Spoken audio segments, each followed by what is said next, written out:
பொய்யார மயிலேறும் காட்சி எழியாவும் ஒளி வீசும் தெய்வாம்சமே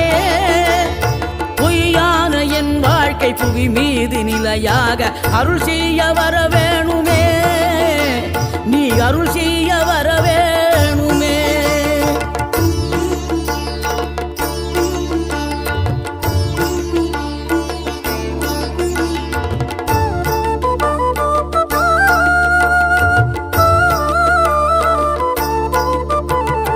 இகழ்தலையும் புகழ்தலையும் ஒரு முகமாய் கருதும்படி செவி உரைத்த முத்து குமரன் நீ வறுமையையும் வளமையையும் சமநிலையை உணரும்படி மதி கொடுத்த செல்வ குமரன்